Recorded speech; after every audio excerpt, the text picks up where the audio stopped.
She just wanted to disappear for a few hours, a billionaire CEO exhausted, about to crumble in the middle of a meeting. She walked into a quiet spa in the forgotten side of the city, but in that lavender-scented silence, what she found wasn't a brief escape. It was a touch, a man, and a refusal that shattered her from the inside out, because for the first time someone looked at her without fear and said no. But what happened next? No one could have imagined. If this story touched you, leave a like, subscribe to the channel and tell us in the comments where are you listening from. Your presence here makes all the difference. The conference room was buzzing, but Emma Bradford couldn't hear a word. The voices of board members blurred into static, and the dazzling skyline of Manhattan behind the glass wall offered no escape. Her head throbbed, her hands trembled under the polished oak table, and her chest felt tight, as if every breath came with a cost she no longer wished to pay. The assistant beside her leaned in. "Mum, they're asking if you approve the merger." Emma blinked, her gaze distant. "Take me somewhere no one knows me," she whispered, standing up so abruptly that her chair screeched across the marble floor. "Or I swear I'll lose it right here." She didn't wait for an answer. 15 minutes later, her sleek black car slipped away from the city's glitter and steel. Rain had fallen earlier, and the late afternoon light was soft, painting the streets in a golden hue. Her driver glanced at her through the rearview mirror, hesitating. "There's a small place in the old quarter," he said carefully. "Not luxurious, but quiet. Locals go there when they want to disappear." Emma didn't respond. She simply nodded, her eyes hidden behind oversized sunglasses. They arrived at an ivy-covered building tucked between forgotten brownstones. A small wooden sign read, "Willow Haven Spa." No valets, no marble pillars, just quiet. She hesitated for a moment, then stepped out and walked through the door. A bell chimed above her head.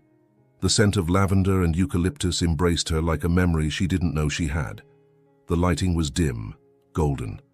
Time moved slower here. A woman at the front desk greeted her with a soft smile. "Walk in?" Emma nodded, voice caught in her throat. "We have one masseur available, if you're open." Emma raised an eyebrow. She was used to selecting from 10 therapists, all vetted and briefed, but she nodded again, anything to silence the storm inside her. "Right this way," the woman said. She was led to a simple room, wooden walls, a single candle burning low, soft instrumental music playing. There were no gold accents, no designer robes, just peace. She undressed slowly, wrapped herself in the linen towel and laid on the table. And then he entered. She heard his voice before she saw him. "Good afternoon. I'm Noah." His tone was calm, without urgency, like still water in a quiet lake. Emma turned her head slightly, and for a fraction of a second their eyes met. He was young, late 20s maybe. Tall, with eyes like stormy skies that had seen too much and said too little. His hands were bare, his movements deliberate. Noah placed his palms gently on her shoulders, waiting. Emma almost flinched. She had been touched many times in her life, by makeup artists, assistants, photographers, men in tuxedos who thought money granted permission. But this touch was different. It wasn't demanding. It didn't expect anything back. It just was. He began the massage in silence. His fingers found the knots in her shoulders, as if he already knew where they lived. He worked slowly, listening not to her words but to the language of tension beneath her skin. Minutes passed, then more. Emma exhaled deeply. For the first time in weeks, maybe months, her thoughts slowed. Her body surrendered. She felt human again. "You hold your breath," Noah said gently, "like you're bracing for impact." Emma opened her eyes, startled. "I've seen it before," he added, still not looking at her face. "People who live in war zones. Except yours is made of glass offices and million-dollar deals." She almost laughed, but it came out like a sigh. "You don't know who I am, do you?" she asked, surprised at her own voice. It felt softer here. "I don't need to," he replied. That silence, it pierced something deep, something buried beneath titles, press releases, and legacy expectations. No one had said that to her in years. He moved to her lower back, pressing gently along her spine. "You carry pain here," he said, but not just physical. Emma didn't answer. Couldn't. The massage ended almost an hour later. She sat up slowly, hair tousled, eyes glassy, towel still wrapped around her. Noah stood by the door, his presence unintrusive. "Thank you," she said. "You're welcome," he replied, then walked away, leaving her alone in the candlelight. Emma dressed in silence. When she walked out to the front desk, the receptionist smiled again. "Will you be paying now, or put me down for tomorrow? Same time," Emma interrupted. The receptionist blinked, surprised. "Of course." Outside, the city buzzed on, but inside the car, Emma sat in silence, fingertips still tingling, a strange warmth spreading through her chest. She didn't know why she wanted to see him again, only that she had to. When Emma arrived the next day, the receptionist didn't seem surprised. Noah was already waiting. Their eyes met longer this time. "Rough day?" he asked. "Something like that." He nodded. "Let's get started." But Emma didn't move toward the table. Instead, she turned to face him, her voice quiet, but firm. "I want to ask you something," she said. He looked at her, patient. She took a deep breath. "I want one night, just one. No strings, no questions, I'll pay you $1 million. Silence. It wasn't the first time she had used money to bypass emotion. It always worked. Except now. It didn't. Noah's expression didn't change. He didn't laugh, didn't look offended. "I don't sell myself," he said simply. "Not for any price." Emma blinked, stunned. "You think this is about you?" she asked, almost defensive now. "This is about me, about needing to feel something real, to feel something at all." "I believe you," he replied gently. "But that's not something money can buy." He bowed his head slightly. "Good night, Miss Bradford." And he walked out, leaving Emma alone, staring at the door. For the first time in years, someone had said no to her, not out of power, but out of principle. And it shook her. She didn't know why she couldn't sleep that night, or why the ghost of his touch still lingered like a question she hadn't yet learned how to answer. The day began like any other at Willow Haven Spa. The scent of eucalyptus floated gently through the hallways, and the low murmur of wind chimes echoed outside the wooden windows. But Noah sensed it the moment she stepped inside. Emma Bradford. She moved like someone holding herself together by threads. A tailored navy coat hugged her body, heels clicking softly on the old wood floors, sunglasses hiding eyes that had likely cried on the way there. She didn't speak to the receptionist this time, just nodded once, firmly, and followed the familiar path toward the room. Noah was already waiting. He hadn't expected to see her again. "You came back," he said simply. Emma pulled off her coat and laid it across the small chair in the corner. "I didn't sleep." His gaze softened, but he said nothing. She stepped forward. "And I'm not here for a massage." Noah stood still, as if measuring the tension in the room. She walked closer. "I know what you must think of me," she began. "Some arrogant CEO who's used to buying what she wants." "I don't think that," he said gently. "But I'm listening." Emma inhaled sharply. "I want to offer you something. One night. With me. No contracts, no commitments. I'll pay you—" Noah raised his hand, stopping her mid-sentence. "Emma," she continued anyway. $1 million. Silence fell between them like a dropped crystal glass. Noah stared at her, eyes unreadable. For a long moment he said nothing. Then he took a step back, as if creating a space between them that hadn't been there before. "I don't sell myself," he said quietly. "I'm not asking for love or even affection," Emma replied, her voice trembling despite her attempt at control. "I just want to feel something. Something real. Something that isn't about mergers, stock prices, or expectations. Just for one night." "I understand," he said, and she believed him, but his voice remained calm, firm. "Still, my answer is no." Emma blinked. "Why?" "Because you're not asking for a night. You're asking to escape yourself. And I can't be your way out." Her breath caught. For a moment, all the layers she'd built, CEO, billionaire, power broker, collapsed into silence. She hadn't expected the rejection to hurt, but it did, more than she cared to admit. Noah picked up a towel and began folding it slowly, methodically, like someone choosing kindness over confrontation. "You could have anyone," he said. You don't need me. Emma shook her head. But I didn't want anyone else. The silence between them pulsed. Do you know what it's like, she whispered, to be touched every day and still feel invisible? Noah looked up. I do, he said. And then, softer, that's why I won't say yes. She stood still, caught in a storm of emotions. Part of her wanted to scream. Another part wanted to cry, but most of all she wanted to understand why she felt this way, why he had this effect on her. I'm sorry, she said finally, her voice a near whisper, for asking like that. You don't owe me an apology, Noah replied. But as Emma turned to leave, the air around them felt heavier, as if something important had been left unsaid. She reached the door, paused, then turned around. You know, people don't usually say no to me. I imagine not. It's disorienting, she admitted, her voice tinged with something between amusement and pain. Then maybe that's exactly what you needed. Their eyes met one last time before she walked away. Outside, Emma stepped into the car with shaking hands. The driver asked where to, but she didn't answer right away.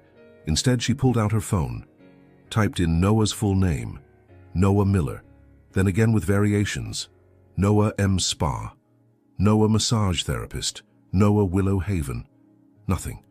She tried social media, LinkedIn, public records, license databases. Still nothing.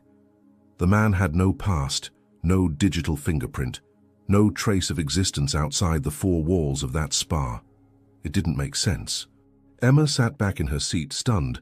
He was hiding something, and whatever it was, it made her want to know even more. By evening, she'd put one of her best private investigators on the task. He had uncovered the backgrounds of corrupt politicians and offshore accounts for celebrities. Noah should have been easy, but the report she received the next morning said otherwise. There's no birth certificate, no high school or college record, no credit history before 2019. It's like he appeared out of thin air. Emma frowned. Fake name? Possibly, but whoever buried his real identity did it thoroughly. He's either running from something or hiding something very big. Emma stared at the report, a strange mix of dread and fascination tightening her chest. The man who had touched her without expectation was a ghost. 3 days later, Emma returned to the spa again. This time, Noah wasn't there. The receptionist smiled politely. He's off today. Something urgent came up. Emma felt an unexpected twist in her stomach. Will he be back? Tomorrow. She walked out into the rain, umbrella forgotten in the car, and stood on the sidewalk for a moment, lost in thought. She wasn't sure if she was angrier that he'd said no, or that she couldn't stop thinking about someone who didn't want anything from her. Not her power, not her body, not even her money, and that was exactly why she couldn't let it go. What Emma didn't know was that across the city, Noah stood in front of a grave, his brother's. He hadn't visited in over a year. The wind whispered through the trees, and the marble headstone was weathered from time and silence. Daniel, he said softly, I met someone who reminds me of what I left behind. He bent down and placed a white rose at the base of the stone. His fingers trembled slightly. I told her no, he added, voice thick, because I'm not ready to feel again. And yet, I can't stop thinking about her either. He stood in silence, watching the sky.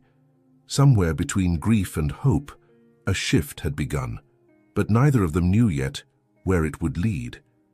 And somewhere in the quiet distance between them, something had already changed, even if neither of them could name it yet. Emma Bradford had built empires with less curiosity than she now felt for one quiet man. It wasn't love, not yet. It wasn't even desire, at least not the kind she was used to. It was something more dangerous, intrigue, a hunger to understand the one person who had slipped through her fingers and left fingerprints on her soul. She stared at the file again. The investigator's report was thorough, but oddly thin. Noah Miller had no driver's license, no apartment lease, no medical records prior to 4 years ago, no school diploma, no known relatives, a ghost. Emma had paid $10,000 for this report, and it gave her only one answer. He wasn't who he said he was. She stood in her penthouse office towering above Manhattan. Below, people looked like pieces on a board, easy to move, easy to remove. She had conquered rooms full of billionaires. But this felt personal. Her phone buzzed. "Ma'am," said her assistant nervously, "there's something going around online. You might want to see it." A moment later, Emma's screen was flooded with notifications.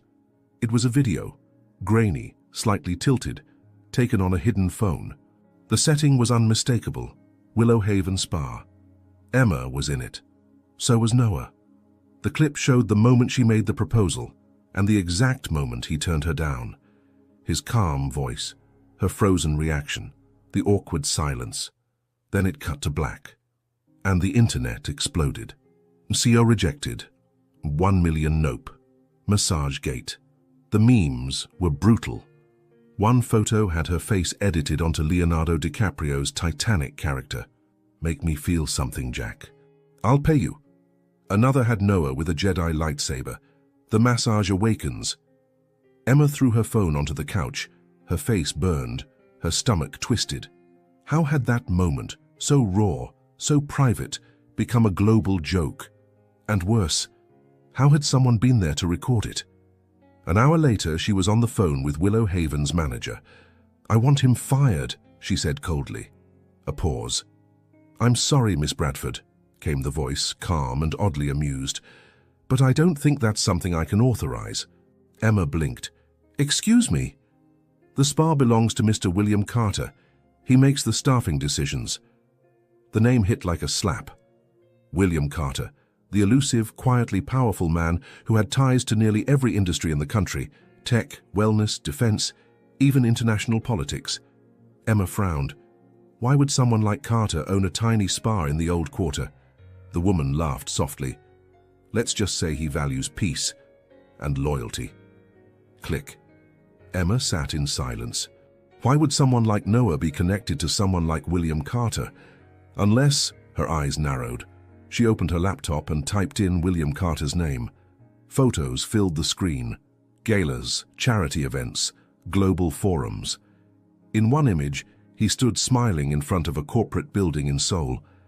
And beside him was a younger man in a suit, polished, elegant. Emma zoomed in. It was him, Noah. But not Noah Miller. He wore an expensive suit, a designer watch. His hair was shorter, neatly styled. He looked confident, controlled, unmistakably the same face, but the caption told a different story. William Carter and his protege Noah Grant during the South Korea Innovation Summit 2017. Emma's heart skipped a beat. Grant, as in Grant Corporation, the multi-billion-dollar conglomerate run by Jonathan Grant, one of the most feared and respected corporate titans in the world. Her breath caught. Noah Miller was Noah Grant, the missing heir. Later that night, Emma couldn't sleep. She lay in bed, the city lights casting fractured shadows across her ceiling. Her mind was a hurricane. She remembered the softness in Noah's voice, the calm, the restraint, all of it now colored by a truth she hadn't seen coming.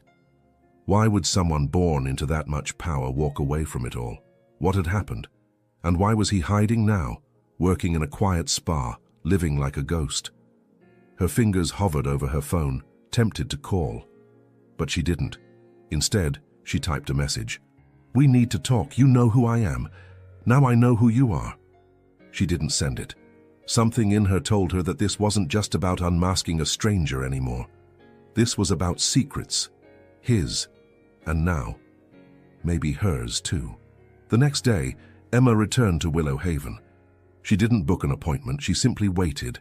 Noah appeared from the hallway, as if summoned by thought alone. Their eyes met. This time, there was no smile, no pretense. Just two people staring into the storm they had both created. "I saw the video," he said calmly. Emma nodded. "So did the rest of the world." "I'm sorry. Did you leak it?" No. She believed him, not because of proof, but because of his eyes. She took a breath. "Why did you lie about who you are?" Noah didn't flinch. "I didn't lie.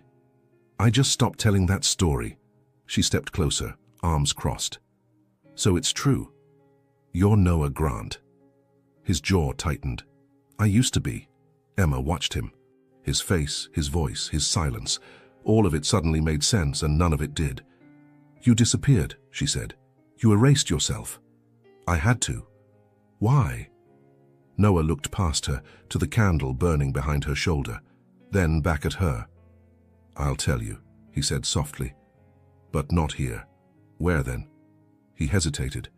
Then finally, "Come tomorrow, at dawn, to the old train station. No one will be there. It's quiet." "Why trust me now?" she asked. "Because you didn't walk away when I told you no." The next morning, just before sunrise, Emma arrived at the abandoned station, concrete cracked, iron rails overgrown with weeds. The air was cool, the sky still holding onto the last shades of night. Noah stood near the edge of the platform, hands in his pockets, eyes on the distant horizon. He didn't turn when she approached. "You look like you've seen a ghost," she said. "I am one," he replied. She waited, and finally, he began.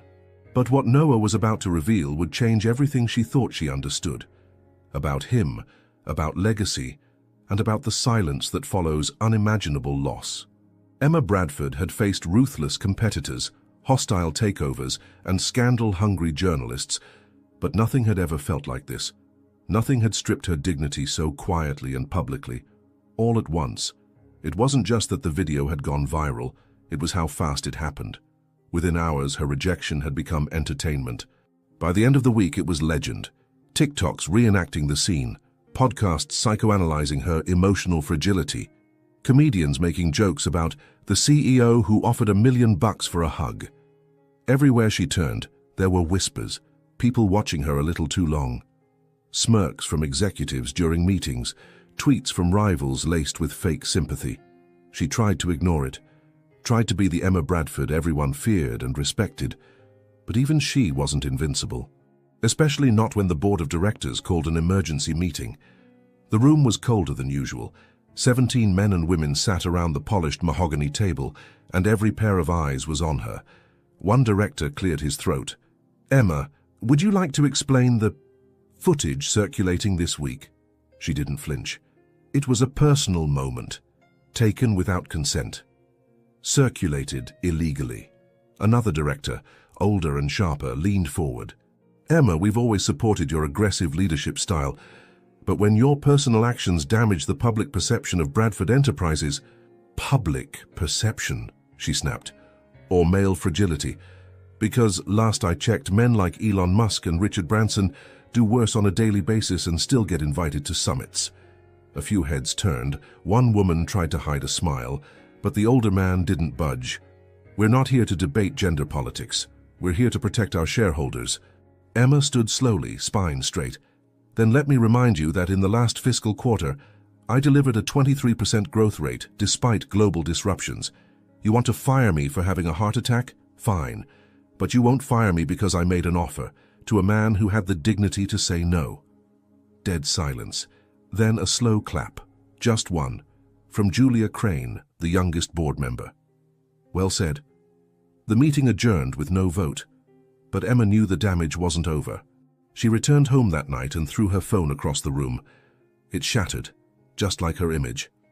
She sank onto the edge of the bed, not crying, but not breathing either. Noah hadn't contacted her, not once. He hadn't defended her publicly, hadn't acknowledged the chaos she was now drowning in. And yet, she couldn't bring herself to blame him. He hadn't asked to be recorded. He hadn't asked for any of this. She had crossed a line, and now she was paying for it, in the currency of public shame. But then came the twist she didn't expect. An email, no sender, no subject, just a link. She hesitated before clicking.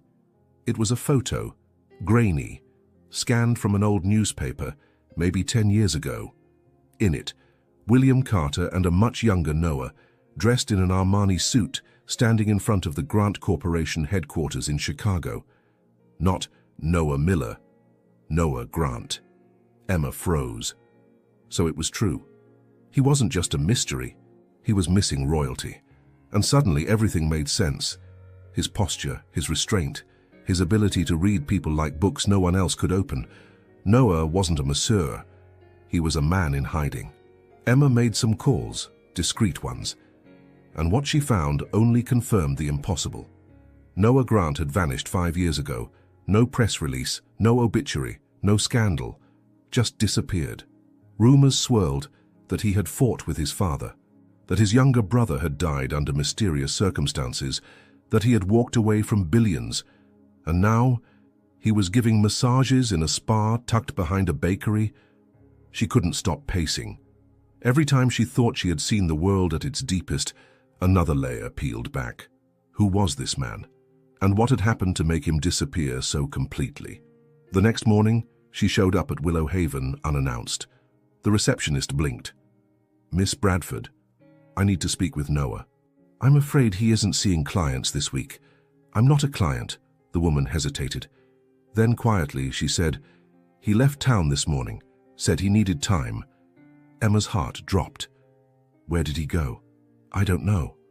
Emma turned away, but just as she reached the door, the woman added softly, "He left something, for you." She held out a small envelope. Inside was a single piece of paper. In handwriting she recognized instantly. "There are some truths that only grow in silence. If you're still curious, meet me where people forget how to speak. The old train station, Sunday sunrise and then." Emma read it twice, 3 times. Her fingers trembled as she folded it again. Something inside her shifted. He wasn't running. He was inviting her into his silence. Sunday came like a whisper. The train station was abandoned, its bones rusted and forgotten by the world. Moss grew between the tracks. The wind moved through the broken windows like a hymn. Emma stood in the cold morning light, arms wrapped around herself. And then he appeared, walking down the platform. Noah. No disguise, no uniform. Just a man with tired eyes and a story behind every line in his face. They stood facing each other. No words, just silence. Then he spoke. "My real name is Noah Grant." Emma didn't flinch. "I know," she whispered. He nodded. "I left everything," he said. "The fortune, the name, the family. After what happened to Daniel..." His voice cracked. Emma stepped closer. "You don't have to tell me all of it," she said softly. "Only what you're ready to share." But he looked into her eyes, steady, unafraid. "I want to tell you everything." And as the first light of day touched the tracks between them, Emma knew this wasn't about exposure anymore. It was about truth. And the man who had once walked away from power now stood ready to reclaim something even greater. Emma hadn't planned to follow him, but once Noah started speaking, something inside her refused to let go. They sat on a cold bench at the edge of the abandoned train station, where broken tiles told stories and the air smelled of rust and ghosts. The sun rose slowly behind them, casting shadows that looked like they'd waited years for this moment. Noah's voice was calm, but every word carried weight, like he was carefully unpacking memories he'd sealed away a long time ago. "I used to be someone else," he began. "Noah Grant." "Son of Jonathan Grant," Emma nodded. "I saw the photo." He glanced at her. "Which one?" "The one with William Carter, in front of the Grant building." Noah exhaled like she'd named a ghost. "I was 24, he said. "Carter was mentoring me, grooming me to take over after my father. Everyone thought I was next in line. But you vanished." "Yes." Emma waited. She didn't press. Noah's hands curled slightly in his lap, as if bracing for the truth. "My younger brother Daniel was everything I wasn't. Sensitive, brilliant. He didn't want to be in the business, he wanted to be a writer. But my father..." He paused, swallowed. "My father forced him into the company, buried him in corruption. Daniel became the scapegoat for a series of offshore frauds that my father engineered through shell companies. When he finally realized, it broke him." Emma's chest tightened. "What happened?" "He took his own life. Left a letter no one ever read. My father burned it before I could." A long silence fell between them, the kind of silence that wasn't empty but sacred. Noah's voice was lower now. "I tried to go public. I gathered documents, testimonies, proof of what Grant Corp had done. But before I could release anything, I was warned. I was told I would be destroyed and anyone who helped me." Emma stared at him, eyes wide. "By your own father?" He nodded. He made one phone call and every bridge I had turned to ash. I lost my legal team, my media contacts, even my bank accounts froze for 48 hours. That's when I realized I couldn't fight him from inside the system he controlled. So you disappeared? Noah looked at her then. I changed my name, gave up my inheritance. I walked away from everything except guilt. Emma couldn't find her voice. She'd known powerful men, feared some, defeated others. But this wasn't about ego or war. This was about a son who had tried to save his brother and lost everything.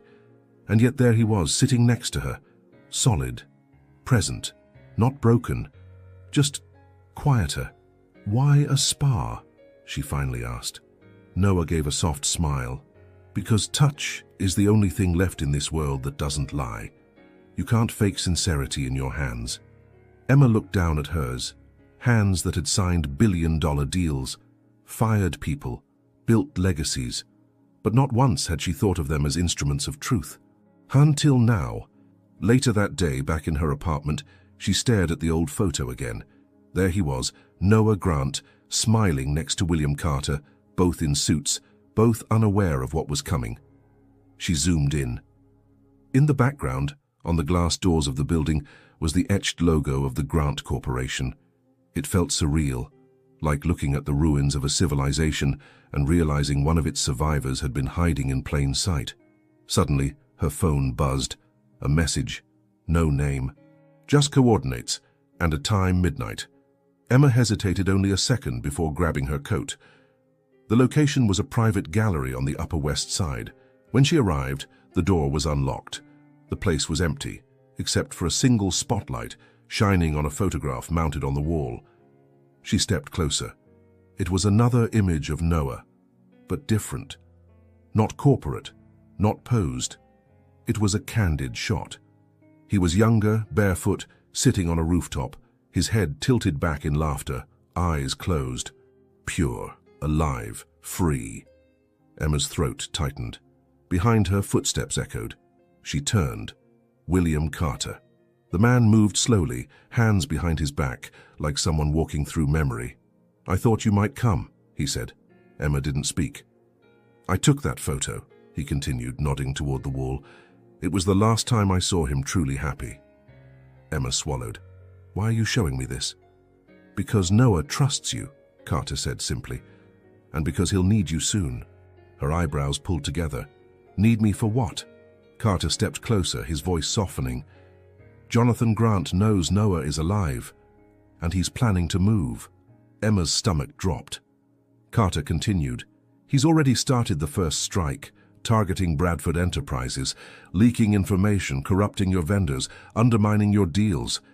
He'll make you bleed slowly, until you're desperate enough to sell." Emma's hands curled into fists. "Why?" "Because he knows Noah cares about you. And hurting you is the fastest way to break him." The silence felt like glass shattering in slow motion. "Then we hit back," she said. Carter's lips curved faintly. "That's what I hoped you'd say." He handed her a flash drive. "Use this when the time comes." "What's on it?" "Proof of everything. Offshore accounts, wire transfers, the paper trail Daniel died trying to expose." Emma stared at it like it burned. "This is a war," she whispered. "It always has been." So that night, Emma stood by the window of her penthouse. The city looked different now, not like a battlefield, but like a chessboard. And for once, she wasn't just protecting her company, she was protecting him. The man who had shown her silence could speak louder than power. And maybe, love could be braver than revenge. But the first move had already been played. And in the game of legacy and loss, there were no spectators, only players willing to risk everything or disappear forever. The rain fell quietly that night, tracing slow rivers down the glass walls of Emma's penthouse. Outside, Manhattan pulsed in neon and thunder, but inside, everything was still, like the city had paused, holding its breath. Noah stood barefoot on the marble floor, drenched from the storm. He hadn't planned to come, but when the first contract was cancelled, followed by a second, then a third, he knew. His father had begun. Emma opened the door without speaking. She took one look at him and stepped aside. He walked in like a man stepping into memory. She handed him a towel. Neither of them spoke, until Noah broke the silence. "He's coming after you." Emma nodded. "He already has." She gestured to a folder on the coffee table. Legal notices, breach of contract allegations, board inquiries, all fabricated, all timed. Noah sat, dripping, and stared at the documents. This is what he does. Quiet destruction. Emma sat across from him. "I met William Carter." Noah didn't seem surprised. "He told me about Daniel." This time Noah's face cracked, just slightly. His jaw tensed, his eyes flickered. "Do you want to know everything?" he asked, voice low. "Yes." He leaned back, resting his head against the couch, eyes to the ceiling. "My father was obsessed with control. Every number, every shareholder, every son." Emma listened in silence. "Daniel was soft. He loved poetry. Used to write letters to people he'd never send. He didn't want to be in the business, but I made him stay." Her brows pulled together. "You?" Noah nodded slowly. "I thought I was protecting him. I told him that if he left the company, our father would cut him off completely. He'd have no protection. So I convinced him to take a role, a small one, just until I could take over and shield him." Emma's heart ached. "But it was a trap," Noah continued. "Our father used Daniel's name to sign deals, create fake subsidiaries. He made him a front. And Daniel found out too late." Noah's voice cracked. "I came home one night and found him in his room. The window was open. His laptop was still playing music." A pause. There was a note on the desk. Just 4 words. He looked at her. "I thought you'd see." Emma's hand covered her mouth. "I begged my father to release the letter. He burned it in front of me." Tears welled in his eyes but didn't fall. "I tried to take him down. I went to the press, to the SEC. No one listened. And then Carter stepped in. He helped you disappear," she said softly. "Yes. He told me something I never forgot." Noah turned toward her. "Sometimes the only way to defeat a monster is to become invisible to it." They sat in silence, the rain like a soundtrack to pain that had waited too long to speak. Emma reached out and placed her hand over his. It was warm, real, and for the first time, he didn't pull away. In the days that followed, they became something unexpected. Not lovers, not partners, but allies. Emma brought Noah into the inner workings of Bradford Enterprises, not as an employee, but as a shadow consultant. His insights were surgical, his mind a weapon sharpened by years of silence and survival. And more than once, he surprised her. In a meeting with a South Korean investor group, when their translator didn't show, Noah stepped in. He spoke fluent Korean, negotiated a $15 million deal in less than 20 minutes. Emma watched him, fluent, charming, disarming. The boardroom was silent as the final signature was inked. When the meeting ended, her assistant whispered, "Who is this man?" Emma only smiled. That night, as they stood in her kitchen sharing a bottle of wine, she asked the question she'd held for days. "When you touched me that first day, did you already know who I was?" Noah looked at her, his expression unreadable. "Yes." She froze. "You knew I was Emma Bradford." "I did." "Then why didn't you say anything?" His answer came slowly. "Because I didn't want to touch the CEO. I wanted to touch the woman." Emma's breath caught. "You looked like someone who hadn't been held in a very long time. Not for something. Just held." Her heart skipped. "Noah." He stepped closer, but didn't kiss her, didn't reach for her. Instead, he asked, "What are you afraid of, Emma?" She blinked. "What?" "Right now. This second.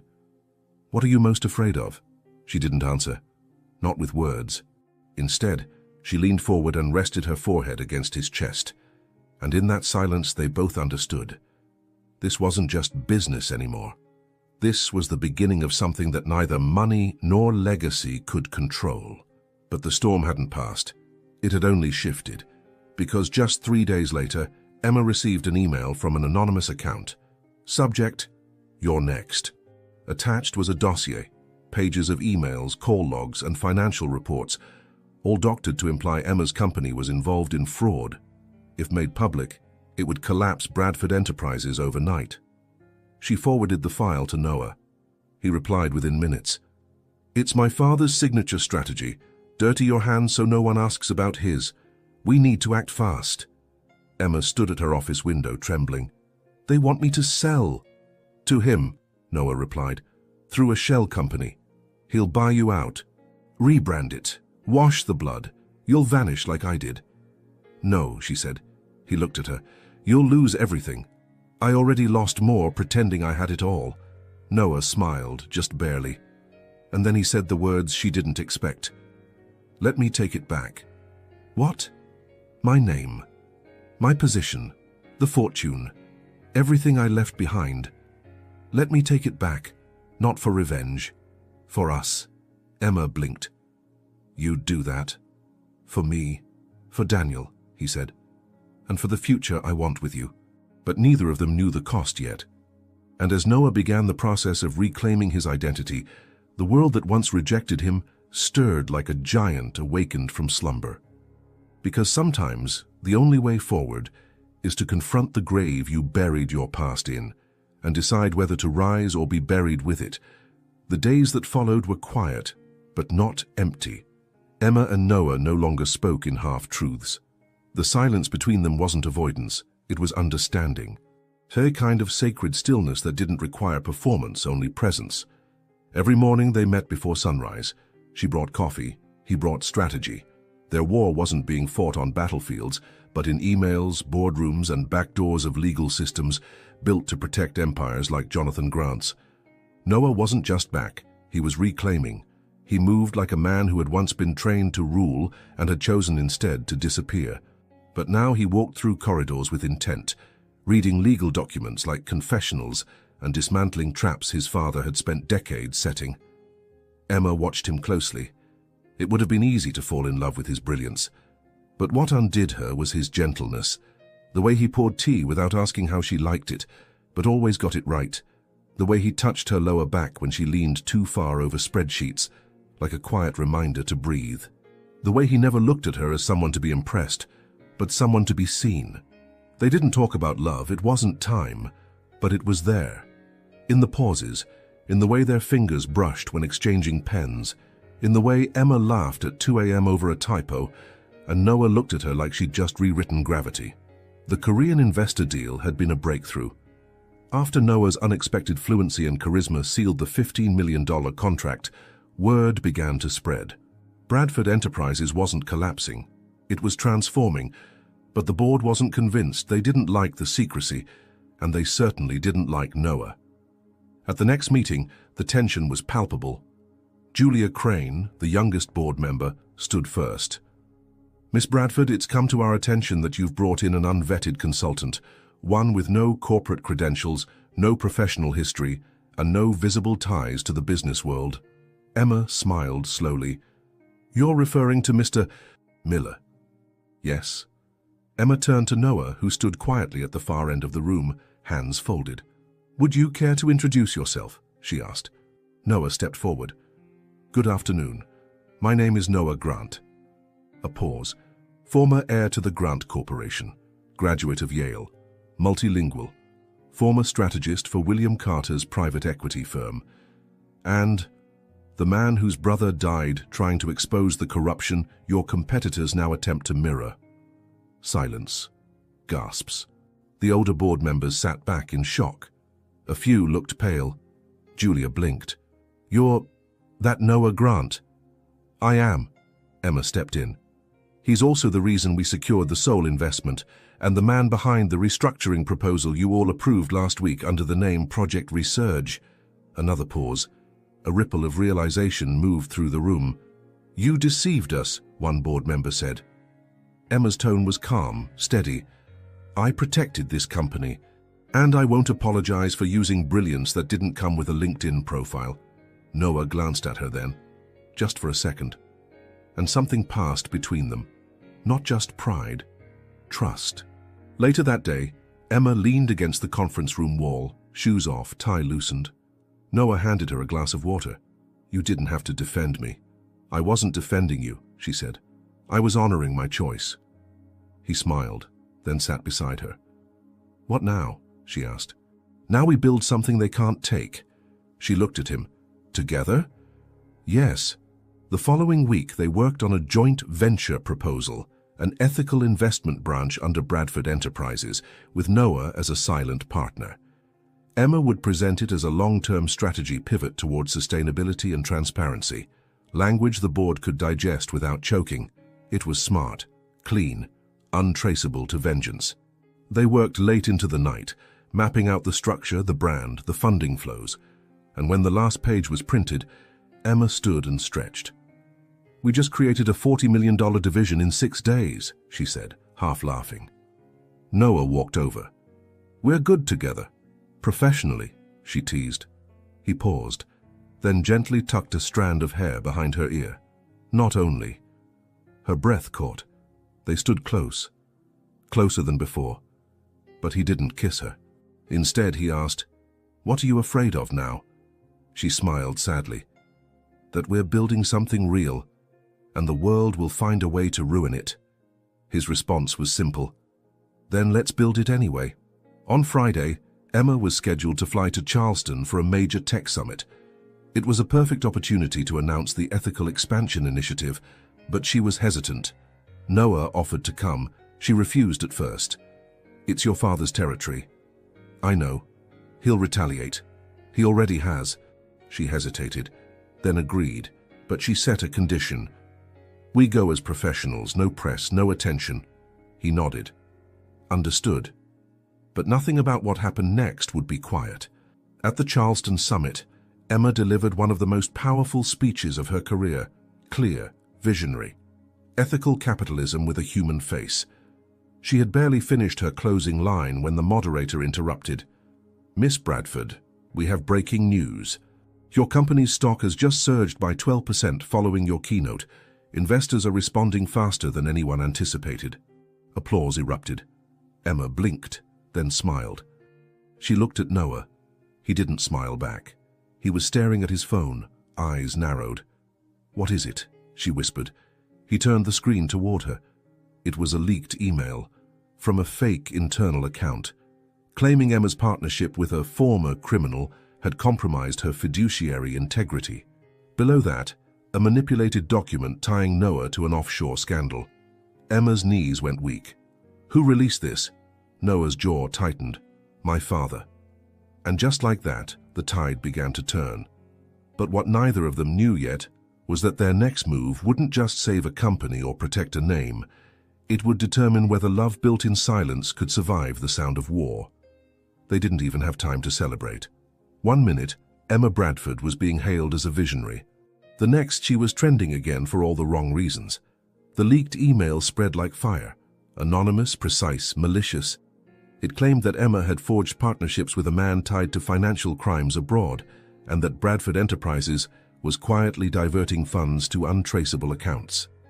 Attached was a heavily doctored image of Noah Grant, allegedly in Zurich, meeting with a known corporate saboteur. The headline on business news sites read, "CEO linked to disgraced heir in shocking offshore deal."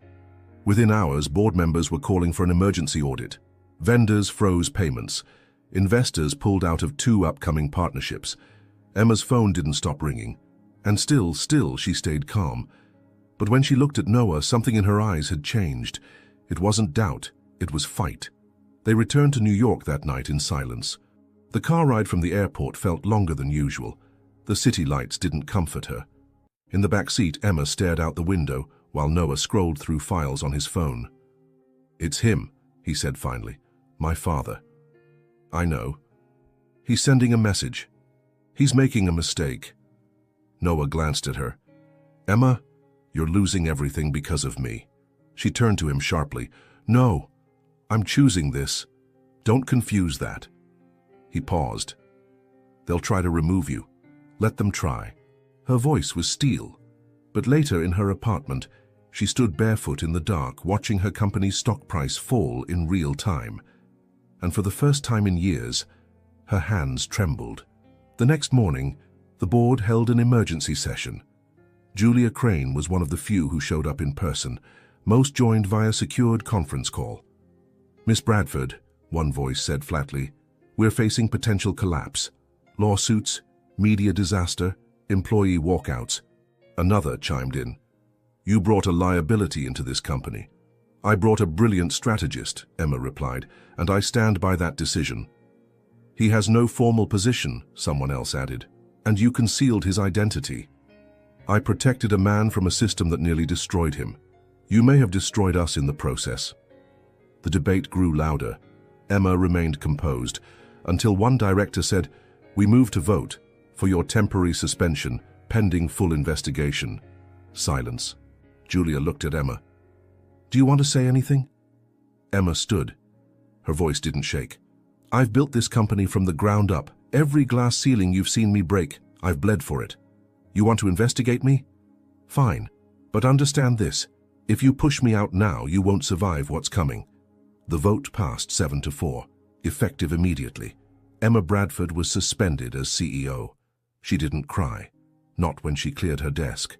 Not when she walked past the assistant who couldn't meet her gaze. Not even when the driver hesitated, unsure whether to open the door for her or not. She only cried later, when she got home, locked the door, and dropped to the floor. She didn't cry out of weakness. She cried out of rage. Out of knowing that after everything she had survived, this was the price for choosing something real. Noah found her hours later, sitting on the balcony in the rain. You shouldn't be out here. I couldn't stay inside. He sat beside her. I'm sorry, he said. She shook her head. Don't be. Emma, I would choose you again, she said, even if it cost me more. He closed his eyes, then opened them again. I want to fix this. She turned. How? He pulled a small box from his pocket, a flash drive. This has everything, the original wire transfers, the digital trail my father thought he erased, the falsified accounts under Daniel's name. Her eyes widened. You've had this all along. I was waiting for the right moment, the right reason. And now? Now it's not about vengeance, he said. It's about protecting someone who believed in me when I didn't even believe in myself. She took the flash drive carefully. You're going public? No, he said. We are. The next day, Emma and Noah met with Carter in a private room at the top of a forgotten building in Midtown, far above the noise. Carter, calm as ever, reviewed the data. This will not only bring your father down, he said. It'll take down 2 senators and a hedge fund. Noah nodded. I'm ready. Carter smiled faintly. Then it's time. The expose was delivered to 3 major investigative news outlets simultaneously, complete with anonymous sourcing, verified documents, and a message from a whistleblower within the Grant empire. The headline the next morning: Exclusive, Grant Corporation linked to offshore laundering scheme, tragedy, cover-ups, and the silent son who knew. The story went viral. In under 24 hours, Jonathan Grant's offices were raided. Daniel's name was cleared. Political allies distanced themselves. The Department of Justice opened an inquiry, but most importantly, Emma's name was cleared. The fake emails were debunked. The board rescinded their suspension. Bradford stock surged 18% overnight. She returned to the office to standing applause, but she didn't smile, not yet, because Noah still hadn't left the shadows. He didn't attend the press conferences. He didn't step into the light.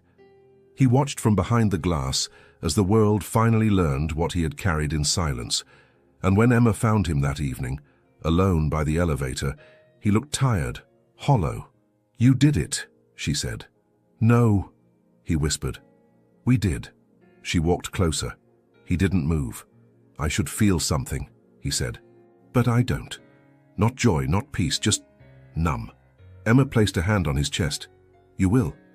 Then, gently, I need you to come with me. Where? To the boardroom. Why?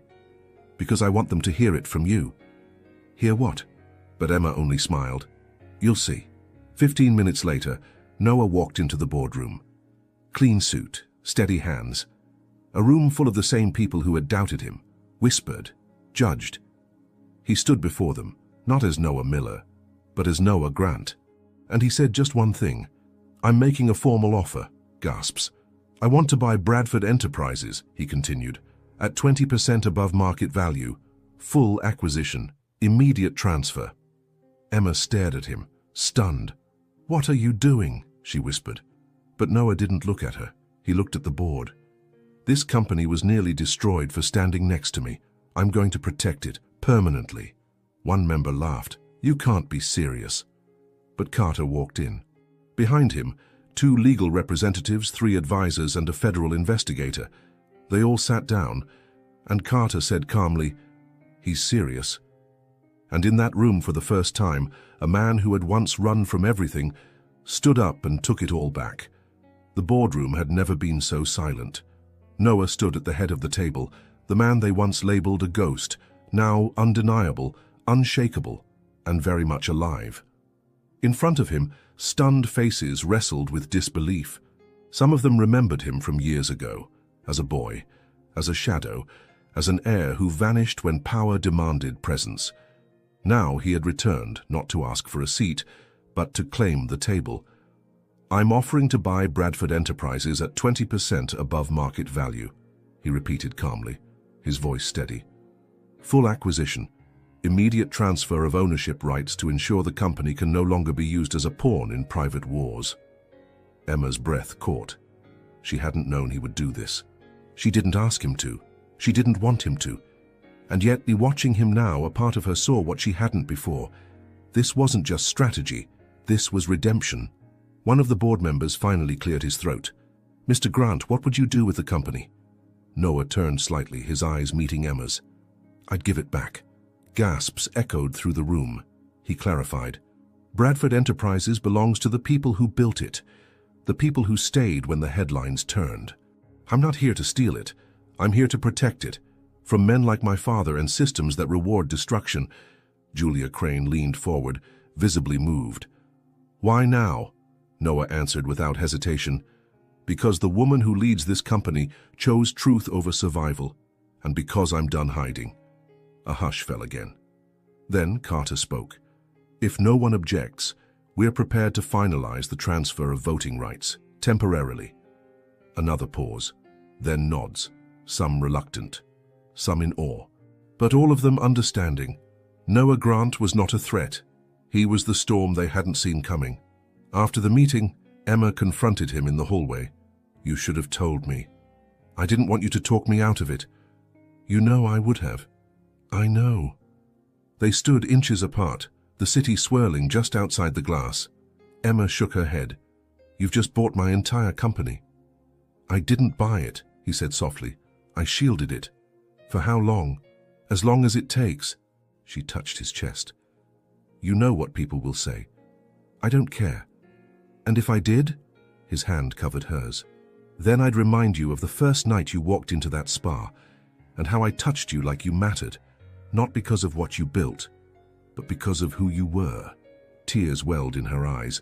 "You never stopped seeing me," she whispered. "I couldn't. Even when I tried."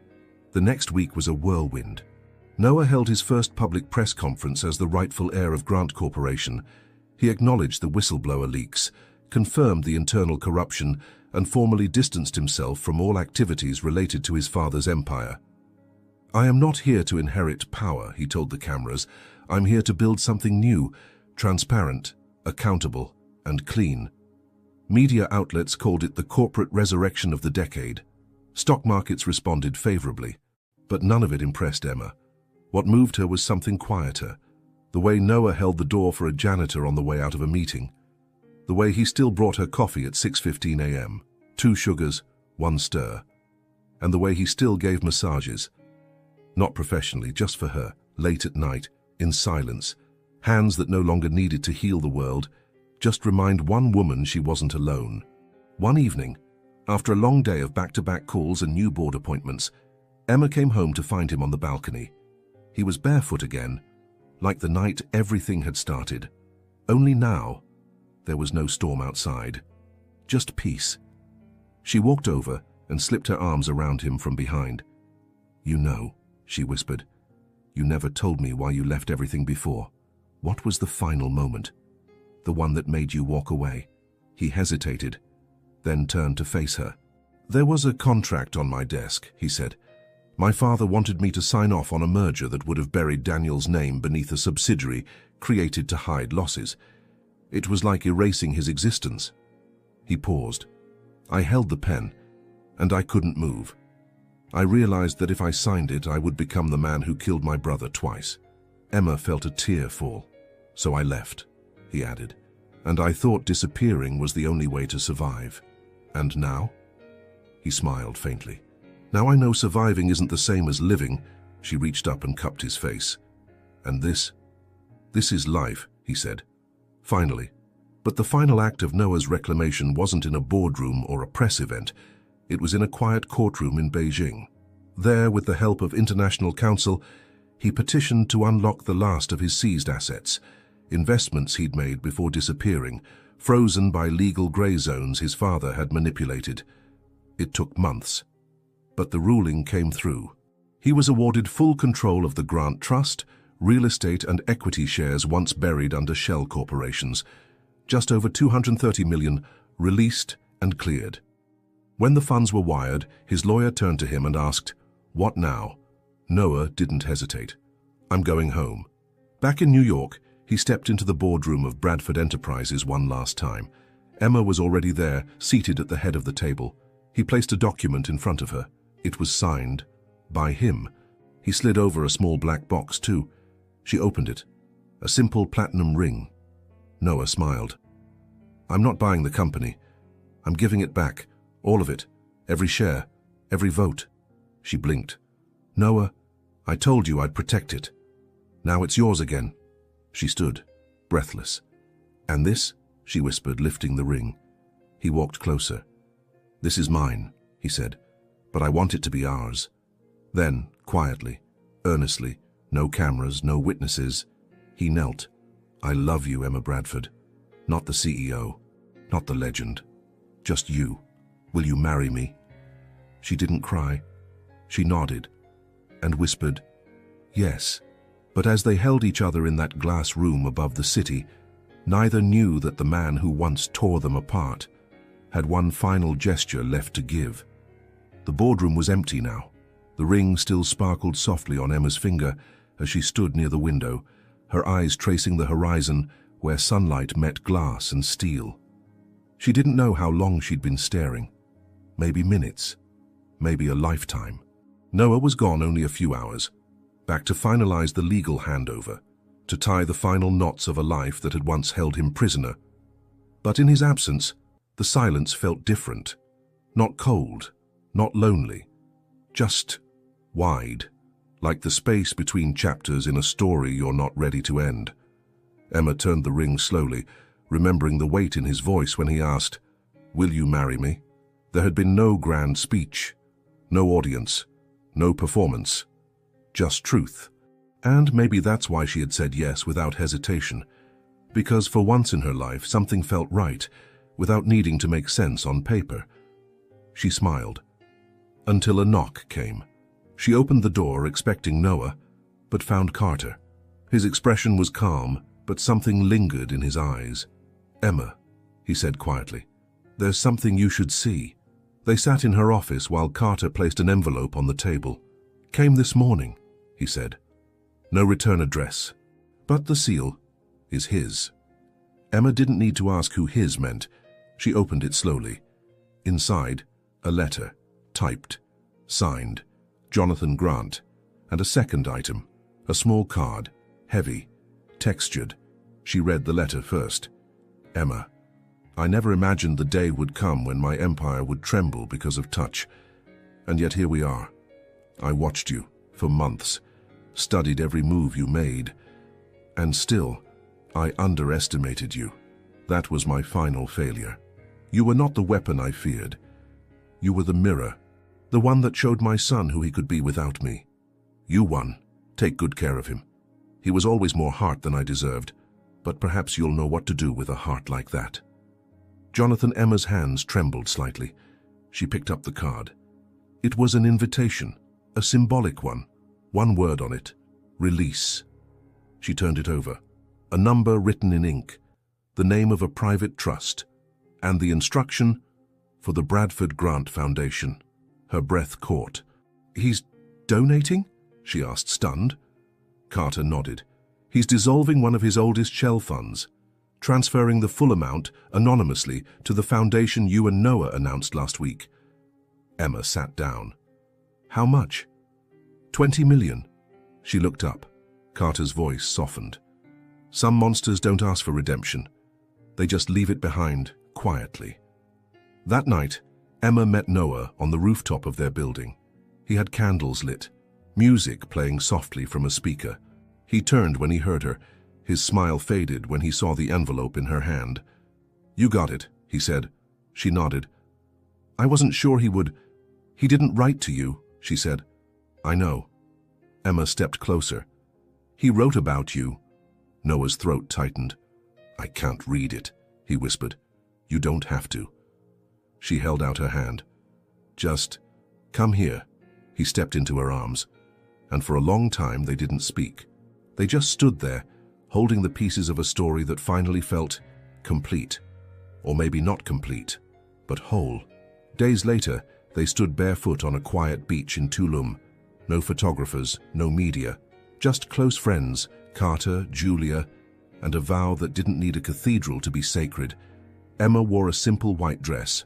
Noah wore a light linen shirt. They said their vows in whispers, words only the waves could carry. When it was done, they didn't kiss dramatically. They just leaned into each other like two puzzle pieces, finally finding their place. The Bradford Grant Foundation launched a month later. Its mission was simple, to offer second chances to young people written off by society, those who had genius in their hands but pain in their past. They opened their first youth center in Brooklyn. Noah insisted on designing the massage therapy wing himself. He trained every volunteer by hand. Emma would sometimes stand by the door and watch him. And every night, no matter how late, no matter how tired, he would come home, kneel behind her on the couch and press his hands gently against her back. Not to fix her, not to impress her, just to remind her she was loved. One morning, a delivery arrived at their brownstone. No note, just a wooden box. Inside, a muda de cerejera, a cherry blossom sapling, and beneath it, a single folded card. Emma opened it. It read, "For shadow and bloom, from a father still learning." She looked at Noah, who stared at the sapling like it had come from a dream. He said nothing, but later that evening he planted it in the garden, and as the sun set, he sat beside it in silence. Then, softly, almost to himself, he whispered, "Daniel, we're okay now." But somewhere in that silence, the wind carried a different kind of peace. Not the kind that forgets, but the kind that forgives. There were no wedding planners, no luxury resorts, no front-page exclusives, just her hand in his, and the sound of the ocean promising that the world for once could stay quiet. They married on a quiet beach in Tulum, surrounded by a small circle of people who had earned their place not by title, but by truth. Carter stood to the side, hands folded behind his back, a rare softness in his expression.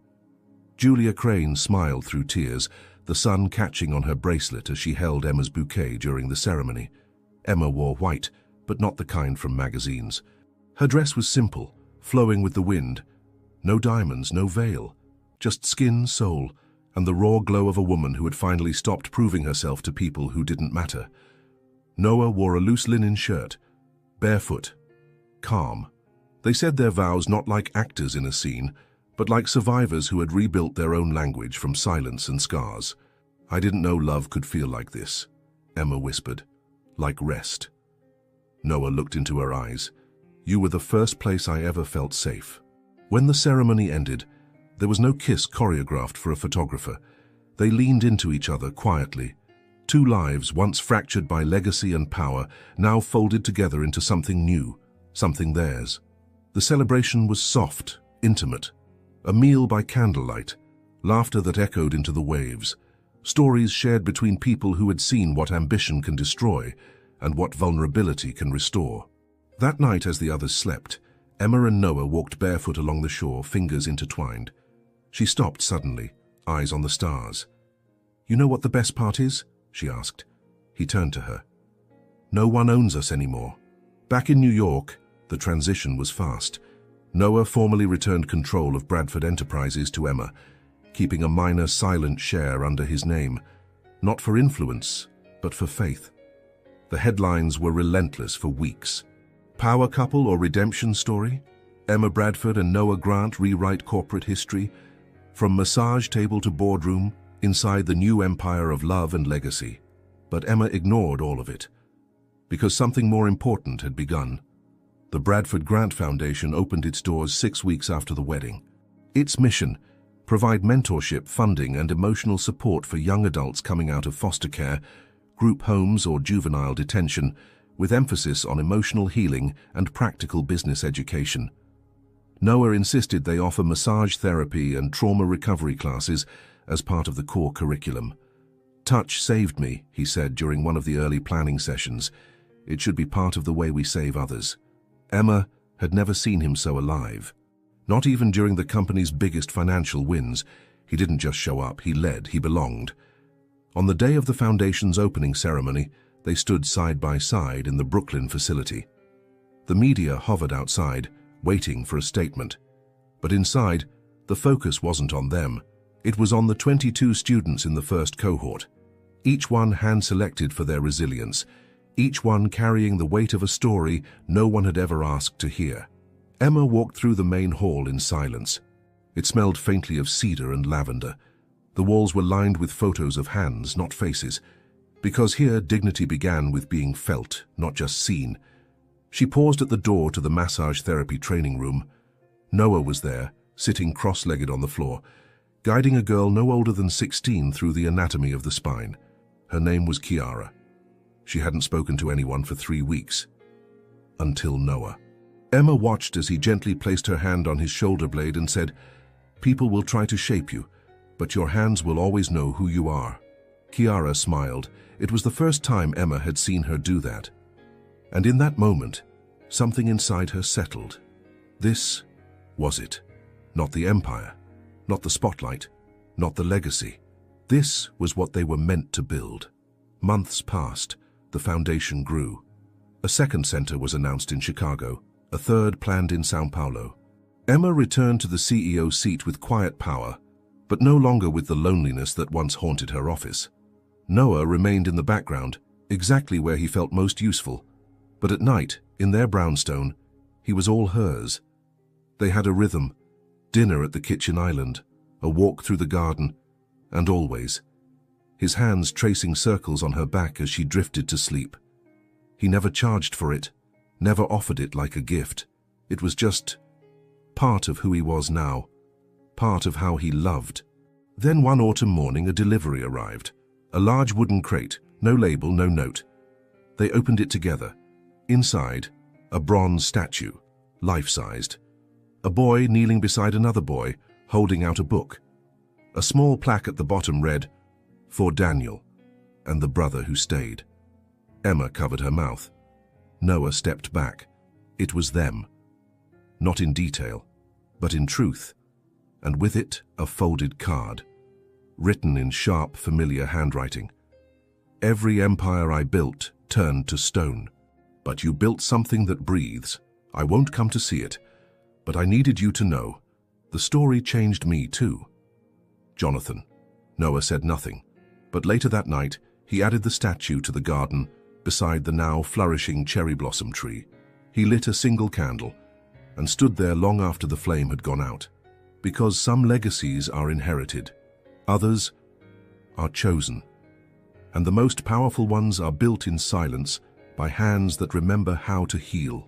Winter arrived slowly that year, not with storms but with softness. The cherry blossom tree in Emma and Noah's garden stood bare now, its delicate flowers gone, its branches skeletal against the grey sky. Yet it remained, proud and still, as if waiting for something more than spring. Noah passed by it every morning. He never spoke to it, not out loud. But sometimes, after Emma had gone inside, he lingered, ran a hand gently across the bark, closed his eyes, and listened. As if the tree remembered things he was still learning how to forgive. Jonathan Grant never returned. He didn't show up at the foundation's anniversary, didn't send letters, didn't call, but the statue he had commissioned became a quiet centerpiece at the Brooklyn Center. Visitors rarely asked about it, and when they did, the volunteers simply said, It's for someone who lost a brother and someone who never stopped loving him. Noah never asked to move it, never spoke of it again. But sometimes when Emma watched him walk past it with the younger students, she'd see him slow down, just slightly, like his heart had to bow before moving on. That winter, the foundation received an anonymous donation of $5 million, earmarked specifically for trauma recovery and art therapy for orphans of financial crimes and suicides. There was no name attached, only a note. Sometimes what we owe the dead is a better future for the living. Emma showed it to Noah. He didn't speak, just closed the laptop and walked to the window. Later he whispered, "I think he's trying." As the year turned, Emma and Noah traveled for the first time in months. Not for business, not for media, just the two of them. They chose Japan. Noah had always wanted to see the cherry blossoms there, but when they arrived it was too early in the season. Everything was still bare, still waiting. "Maybe we rushed it," Emma said softly, but Noah only smiled. "Or maybe we just needed to remember what things look like before they bloom." One night, in a quiet inn outside Kyoto, Noah sat at the edge of the futon, watching snow fall through the window. Emma stirred behind him. "Can't sleep," she murmured. He shook his head gently. "Just remembering." She sat up and wrapped her arms around his waist. "You're not the boy who ran anymore." "No," he said, "but part of him is still in me. I think he always will be." She rested her chin on his shoulder. "Then love him too." He turned, surprised. "Don't try to erase him, don't try to outgrow him," she continued. "Just love the boy who survived what he wasn't supposed to." Noah looked at her, and something in his chest loosened. Like the last lock in a hallway of closed doors had finally clicked open. When they returned home, spring was waiting for them. And so was something else. A small wooden crate, no labels. Inside, a tiny notebook, hand-stitched in leather. Worn.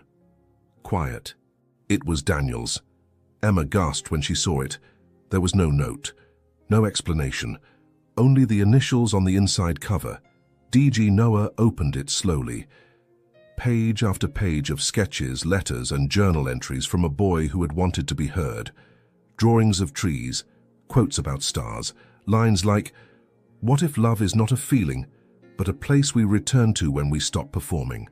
And near the end, a page with a list. People he loved, his favorite music, things he wanted to do before turning 30. None of them happened. Noah sat down slowly, hands shaking. He turned to the last page. It was blank, but in the corner, a single sentence in Daniel's messy handwriting. "If you find this, it means you still believe in me." Emma knelt beside him. He placed her hand over the page, and for a long time neither of them said a word. They had the notebook framed in glass and placed it inside the Foundation's creative therapy room. A sign underneath read, "Your voice matters. Keep writing." Even if no one's listening yet. Noah never said Jonathan's name again, but his gestures remained. A donation to build a greenhouse in Daniel's name. A sponsorship of 10 full scholarships under the Grant Quiet Legacy Fund.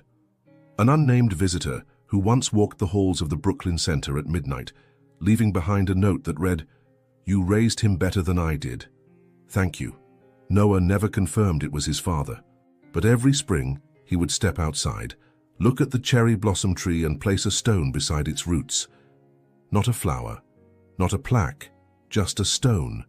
The Jewish tradition for honoring the dead, but also, perhaps, the tradition of a son who finally understood that some apologies don't need words. They just need time and space to grow. One day, years later, a young student named Malachi asked Noah, "Do you miss your dad?" They were sitting on the back steps of the center, sunlight casting long shadows across the pavement. Noah paused, then answered honestly, "I don't miss who he was, but I think I miss the chance to become something better together." Malachi thought for a moment. "Maybe you're doing that now. Just on your own." Noah smiled. "You might be right." Later that night, Emma found him in the garden again. He stood barefoot, just like the first time they'd met. The cherry blossom tree had begun to bloom. Soft pink petals danced in the air. He turned to her. "I didn't think I'd ever have peace," he said. "And now?" He looked up. "It doesn't feel loud, or bright, or victorious. Then how does it feel?" He smiled faintly. "Like silence, with someone still holding your hand." She stepped closer and took his. Together, they stood beneath the tree.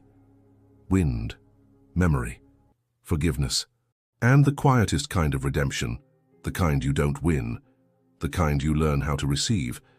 Because sometimes redemption doesn't arrive with applause, but with a silent gesture, a tree blooming where there was once pain, a sun forgiving without words. Noah reminds us that running from pain is not the same as healing it, and that even the most wounded hands can learn to love again. And perhaps deep down, this story also speaks of us. If this story touched you, leave a like, subscribe to the channel, and let us know. Where are you listening from? Your support is what allows us to continue bringing stories like this.